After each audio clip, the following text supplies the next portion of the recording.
शिरोरोग। शिरोरोग का सबसे पहले जो वर्णन किया गया है चरक सूत्र 17 के अंत्य शीर्षी अध्याय में वर्णन मिलता है। चरक सूत्र 18, चरक सूत्र 19 में मिलता है। चरक सिद्धि 9 में मिलेगा। त्रिमर्मीय सिद्धि अध्याय चरक चिकित्सा में 26 में मिलता है। त्रिमर्मी चिकित्सा अध्याय में शिरोरोग का वर्णन सुश्रुत के उत्तर तंत्र में मिलता है 25-26 में। शिरोरोग विज्ञानी अध्याय और शिरोरोग प्रतिषेध अध्याय में वर्णन मिलता है शिरोरोग का।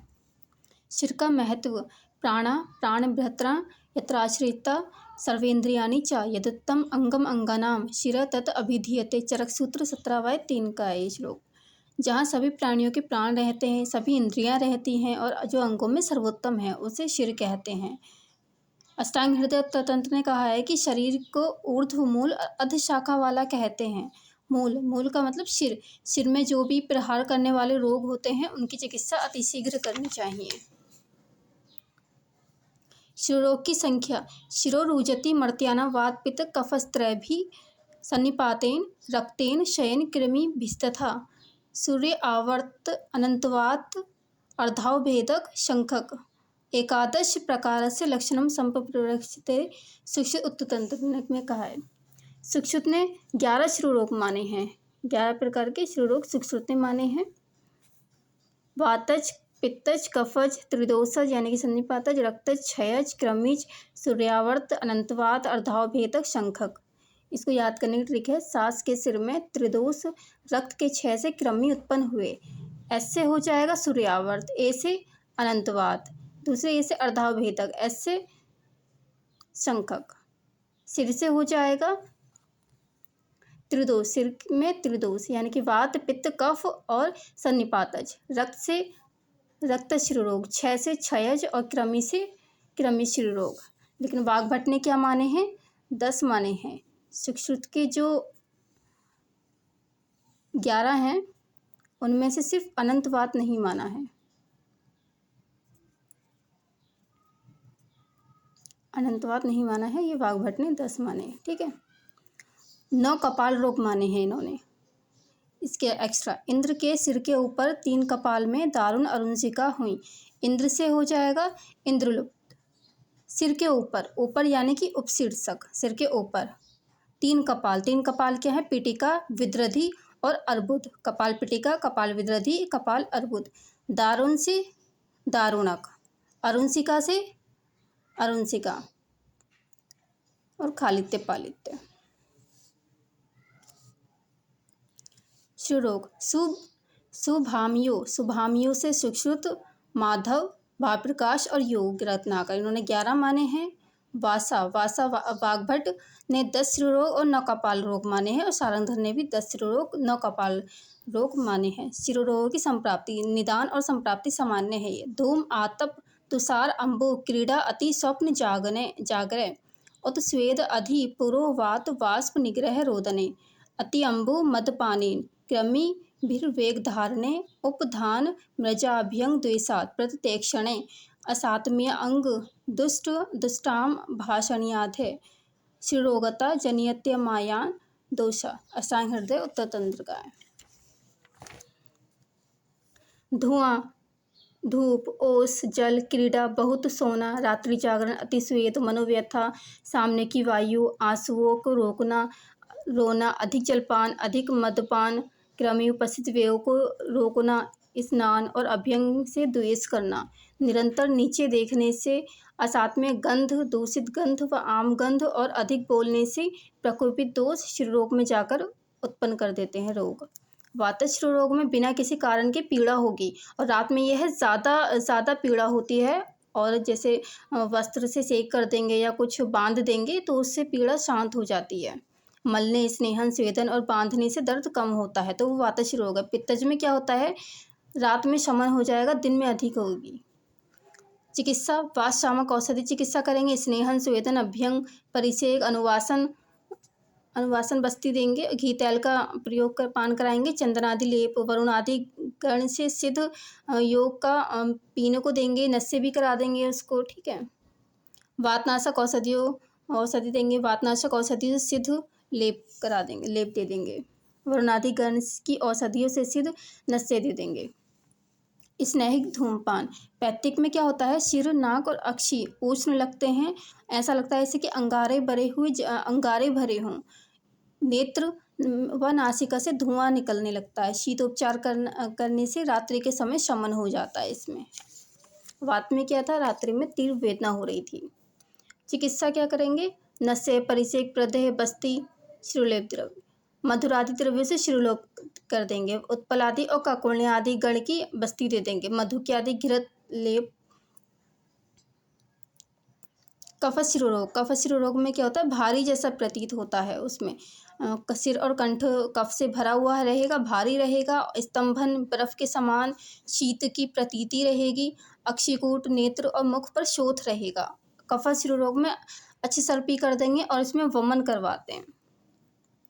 वमन तीक्ष्ण औषधि से वमन करा देंगे। कफोत्थितम शिरोरोग, शिरो विरेक वमन तीक्ष्ण गंडूस धारणे।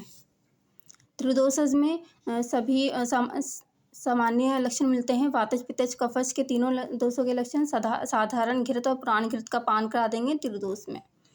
चिकित्सा भी सभी के अनुसार ही करनी है। रक्तज में क्या, पित्तज शिरोरोग के समान लक्षण मिलेंगे और चिकित्सा भी वैसे ही करनी है। बस इसमें क्या रहेगा लक्षण में कि असह्य स्पर्श नहीं हो, असह्य होता है। शर्करा व केसर से पकाए घृत का नस्य दे देंगे। क्षय रोग, क्षय हो रहा है शिरोरोग में तो भृंगन चिकित्सा करा देंगे। वकर यानी कि वसा, कफ और रक्त के क्षय होने से क्षयज रोग होता है, तीव्र वेदना होती है, कष्टदायक। भृंगन चिकित्सा में जिस धातुओं का क्षय हुआ हो उसी को वर्धन करा देंगे। नस्य, मधुर आदि औषधियों से सिद्ध नस्य देंगे। घृत पान, पातग्न मधुर औषधि से ही घृत पान करा देंगे। प्राण घृत पथ्य है। कृमि शिरोरोग, शिरोरोग में सुई चुभने के समान अत्यधिक पीड़ा, सिर का भीतरी भाग कृमियों के द्वारा खाया जा रहा है, फोड़ने जैसा अनुभव रहेगा, नासिका से जल और रक्त का स्राव रहेगा, तो उसको कृमि शिरोरोग कहेंगे। ये दारुण रोग है। चिकित्सा नस्य करा देंगे। नाक से रक्त का नस्य देना चाहिए। नासाग्रत कृमि जो होते हैं मूर्छित हो जाते हैं, मूर्छित हो जाएंगे तो रक्त की गंध से मस्त होकर कृमि बाहर आ जाते हैं। कूर्चक से पकड़कर निकाल देंगे। और शिरोविरेचक द्रव्य के लिए विडंग, मिर्च, अपमार्ग, शिग्रू आदि औषधियों के चूर्ण के नस्य द्वारा कृमि बाहर निकालने चाहिए। सूर्यावर्ती इंपॉर्टेंट है, लॉन्ग क्वेश्चन में आता है। शिक्षित ने त्रिदोष माने हैं। वाग्भट ने वात पित्त और चरक ने वात रक्त के अनुसार सूर्यावर्त को कहा है। सूर्यावर्त क्या होता है, जैसे जैसे सूरज का उदय होता है वैसे वैसे ही पेन बढ़ेगा। दोपहर में जैसे सूरज अपनी पीक पे होता है तो पेन भी पीक पर रहेगा, और जैसे सूरज अस्त होता है वैसे ही पेन भी कम हो जाएगा। सूर्योदयम व प्रतिमंद मंदमक्षित भ्रुवम रुक समूह पैति गाढ़म विवर्तते चांशुमता सहैव सूर्यापवृत्तो विनिवर्तते च शीतेन शांति लभते कदाचिद उष्णेन जंतु सुखमापनुयाच तम भास्कर आवर्त मुदाहरन्ति सर्वात्मकम कष्टतम विकारम। सूक्ष्म उत्तर तंत्र का श्लोक है, इंपॉर्टेंट है, लर्न करना। चिकित्सा क्या करेंगे, सूर्यावर्त शिरावेधो नावनम शीर सर्पी हित क्षीर घृताभ्य श्रताभ्याम सहव्रेचने। शिरावेद करा देंगे। दुग्ध व घी से नस्य दे देंगे। दुग्ध व घी का सेवन, दुग्ध व घी के अंतर विरेचक औषधियों का कल्क डालकर विरेचन। भोजन के बाद घृत पान करा देंगे। शिरोविरेचन, काय विरेचन, सिर पर स्नेह त्रिस्नेह घी, तेल वसा मज्जा का धारण कर देंगे। घृत व क्षीर से सिर का परिसेक, रक्त मोक्षण करा देंगे। मॉडर्न में से एक्यूट फ्रंटल साइनसिस से कोलेट किया गया है।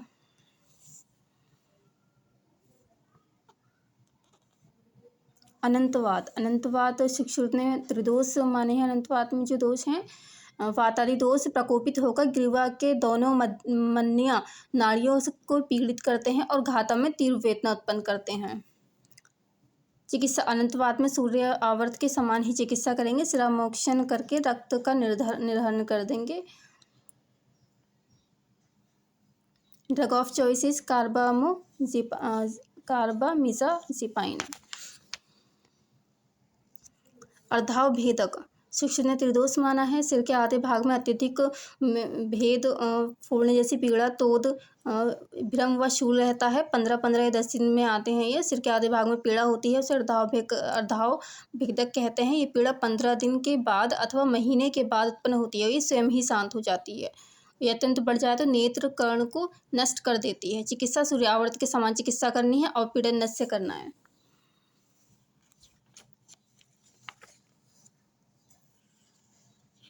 शंखक। शंखक क्या है? प्रकोपित वायु शंख प्रदेश में आश्रित होकर कफपित्त व रक्त को साथ लेकर सिर में तीव्र वेदना उत्पन्न करती है। दोनों शंखों में होती है ये तीव्र वेदना, दोनों शंख प्रदेश में, और जो हजारों वैसे भी ठीक ना हो पाए, इसीलिए उसको शंखक नाम से कहा है। 3 रात के बाद मृत्यु हो जाती है। अगर बच भी जाता है 3 रात के बाद पेशेंट, तो प्रत्याग के कहकर चिकित्सा करें, असाध्य कहकर। क्षीर सर्पी नस्यपान करा देंगे चिकित्सा। सामान्य रोगों की साधारण चिकित्सा। क्रमी 6 कृतो हित्वा शिरोरोगेषु बुद्धिमान मधु तैल समायुक्ते शिरांस्यति विरेचयेत पश्चात सरसप तैलेन ततो नस्यम प्रयोज्येत। सूक्ष्म उत्तंत्र में कहा है, बुद्धिमान वैद्य क्रमिज और क्षय शिरोरोग को छोड़कर अन्य सब प्रकार के शिरोरोग में विरेचक द्रव्यों के चूर्ण में मधु तैल मिलाकर नस्य द्वारा शिरोविरेचन करावें। बाद में सरसों के तेल का नस्य देना चाहिए। उससे भी शिरोरोग शांत न हो तो रोगी को स्नेहन स्वेदन देकर शिरावेद्य कर दें।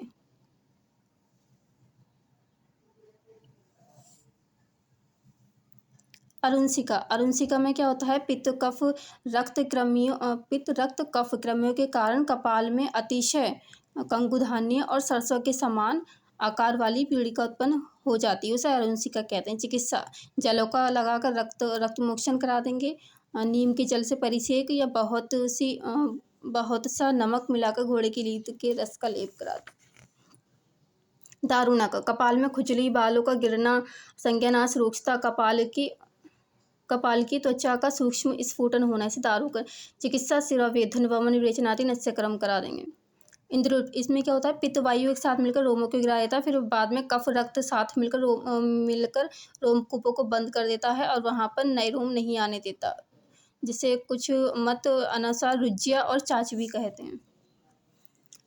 हस्तिदंत मसी को इसमें सर्वश्रेष्ठ औषध माना है, इंद्रलुप्त के शिरावेधन करने के लिए कहा है।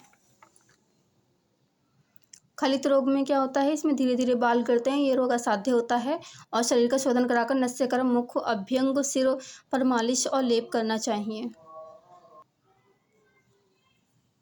चिकित्सा। शरीर का शोधन कराकर नस्यकर्म, मुख अभ्यंग, सिर पर मालिश और लेप करना चाहिए। भृत्य आदि लघु पंचमल जीवन आदि गढ़ की औषधियों से सिद्ध तैल का नस्य दें। ब्रह्मचारी रहकर दूध का सेवन करते हुए नींबू के तैल का 1 मास तक नस्य दें।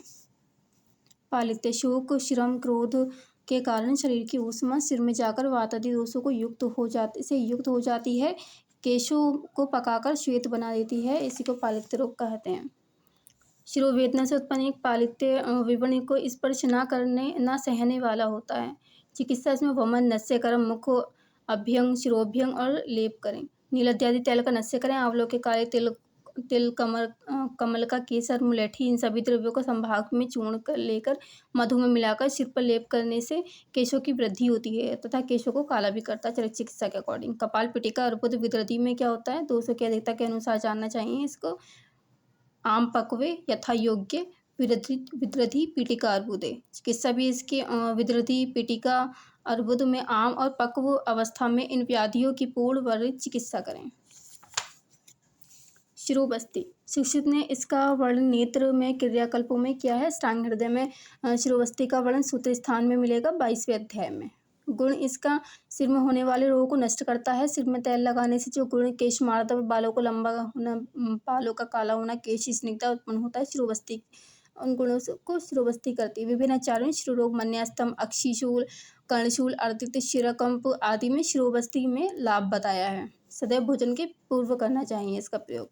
विधि वमन विरेचन द्वारा शरीर का शोधन करके नस्य द्वारा मस्तिष्क की शुद्धि करके संध्या के समय शाम के समय रोगी को भोजन करा के सीधा बैठाते हैं। फिर बस्ती कोस बांधते हैं। बस्ती कोस के नीचे भाग में संधि स्थल पर उड़द का आटा लगा दें ताकि पट्टे में द्रव पदार्थ बह न सके। बस्ती कोस में रोग के अनुसार औषधियों से निर्मित स्नेह डाल दें। शिरोबस्ती को धारण करने की अवधि तर्पण से 10 गुना है। वात विकारों में 10,000, पित्तज में 8,000, कफज में 6,000। योग रत्नाकर ने कहा है कि स्नेह द्रव्य को तब तक धारण करें जब तक पीड़ा शांत न हो जाए। एक प्रहर 3 घंटे या फिर 1.5 घंटे तक स्नेह भरा रहने दें। वाग्भट ने कहा है कि जब तक मुख व नासिका से स्राव न होने लगे तब तक स्नेह को धारण करें।